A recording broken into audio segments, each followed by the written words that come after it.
Codependency, excessive emotional or psychological reliance on a partner, typically one with an illness or addiction who requires support.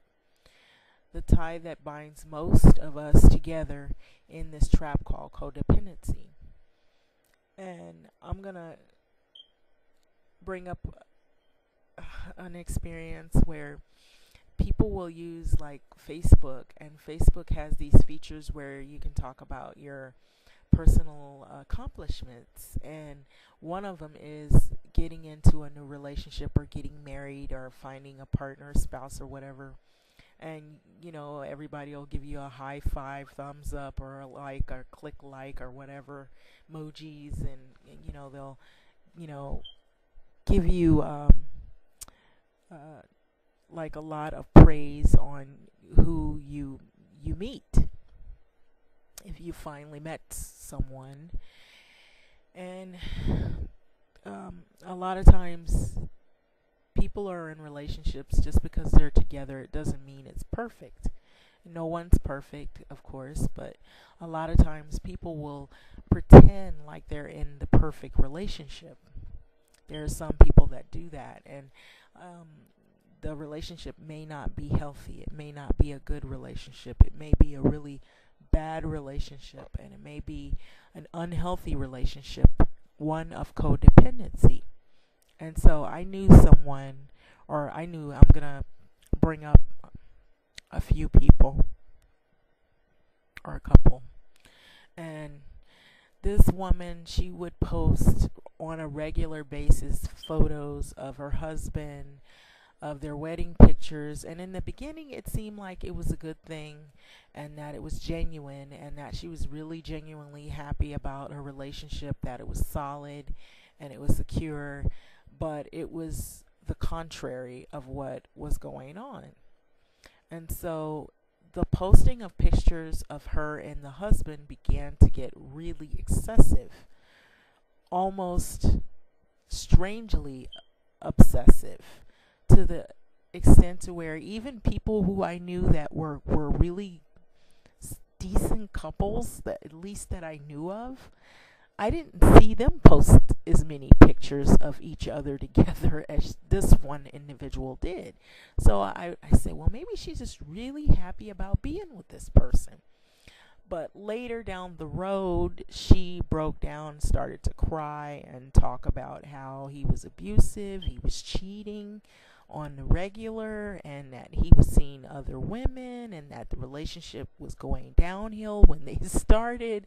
And so it just came pouring out all on social media. So I guess she needed to feel that feeling as if she was needed.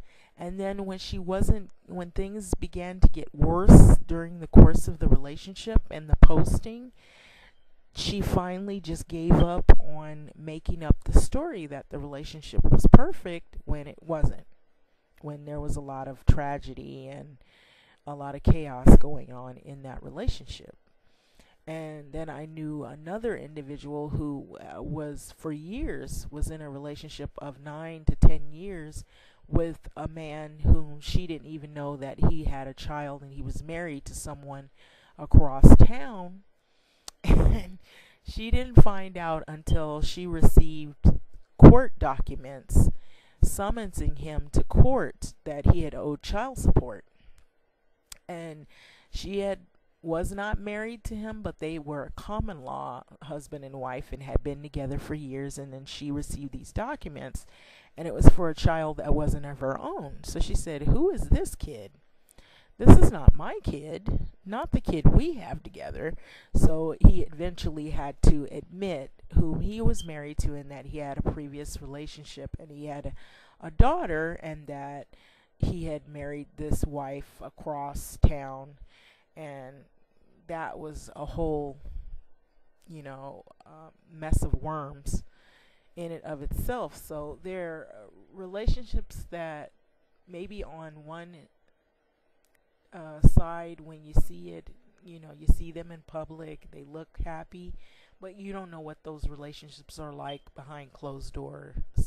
And someone once told me that just because you see people together and they look like Oh, they're always together. They seem happy. You don't know really what those relationships all are involved, what's going on in those relationships. So, sometimes they can be violent. They could be mind games. There could be cheating going on, and it could be with either party. So, unhealthy love, the characteristics are feelings consumed in the relationship, extremely afraid to let go, excessive fear of risk or change, little individual growth, few truly intimate experiences, playing mind games with one another, trying to get something by giving, trying to change people and make them perfect when you can't. You got to let them be able to change themselves. Needing others to feel secure and happy, refusing to commit in relationships.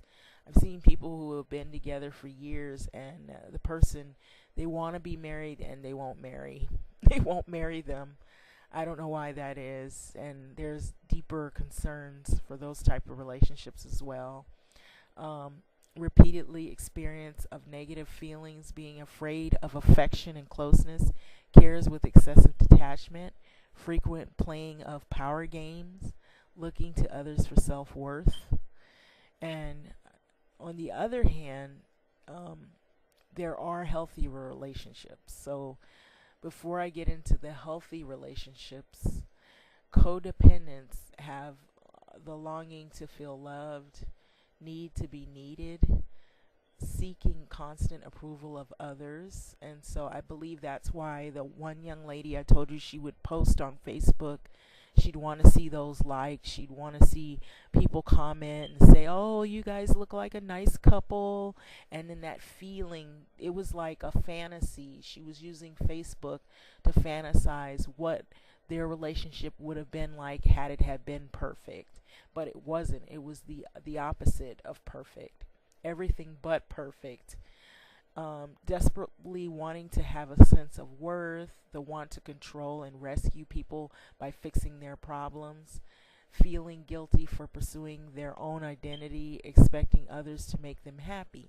So she eventually, when things really got bad in that relationship, she was going to like all of these little parties. And these people, I kind of went to high school with them and grew up around them. So she would show up to all these parties, but the husband would never come to the parties with her. And, you'd think at least he would show up to a few of them. He'd never show up. So I started to pick up on that, and other people started to pick up on the fact that she kept posting all these pictures about this great, wonderful relationship, and she'd go to these little parties with all these other people, but the husband would never come with her, and she would dress like she was going to a club to meet other men. But what she wasn't saying is that her husband was cheating on her. So when she was going to these little friend getaways, she was probably hoping she'd meet someone else, maybe to make him jealous. Who knows? So a healthy, to go on from there, a healthy relationships, a person would allow for individuality. They bring out the partner's best qualities.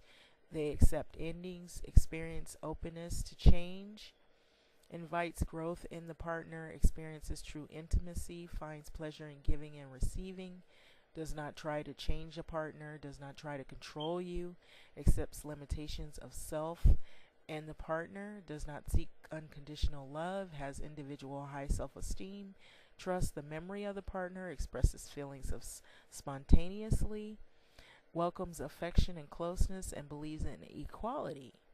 And so those are positives.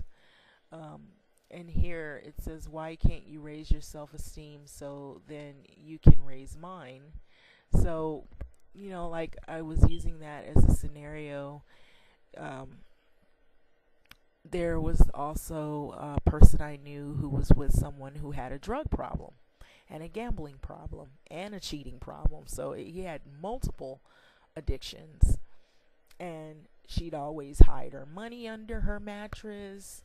He would come home, he would act like he was looking for things, but he was really trying to find things so he can pawn it or steal it so he could get money for drugs. There was a time when her lights would get cut off. She wouldn't have any food in the house to eat. There were holidays where there was a tree and no presents, or a presents and no tree. There is lots of issues with abuse, neglect, physical, emotional abuse, mind games, power games, tricks, all kinds of things.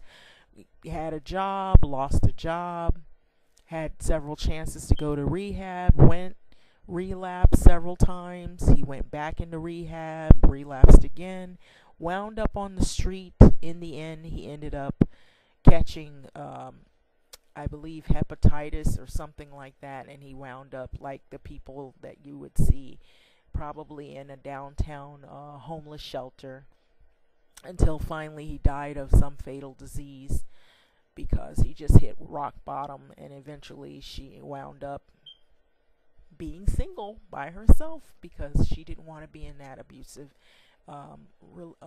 relationship. And this person just kind of went downhill, and drugs were to blame. So there are people that are in relationships of codependency with people who have addictions. And these are also very real issues that are happening here in America. So some women are nurturers, and even if they're in a bad relationship, they'll be with that person even to the very end, even if it is a really negative experience. It could be emotional, it could be neglect, it could be abuse. She could allow it to go on for several years until it affects her emotionally or affects the partner. And so these relationships are really chaotic. They can take years off of you, and it can do something really bad to a person's health, not only physical health and well-being, but mental health and well-being. And so I have seen this happen to some people who are really close to me, and I've seen them go from being a strong individual to just having lots of physical health problems because of dealing with physical abuse for so many years. So codependency is driven by the agreement that I will work harder on your problems than your life in your life than you do, and this is not real love, and that is so true. So if you have to be in a relationship no matter what because you're in fear of being alone, be in fear of what could happen if you're in a relationship that is very unhealthy, and the long-term effects of what it can do to your mental and your physical health. And those are the real issues that happen here too in America, and I don't think codependency is talked about enough. And if you feel like you got to change somebody to make them be the person you want, then you might want to rethink if that is a relationship worth being in. It isn't healthy.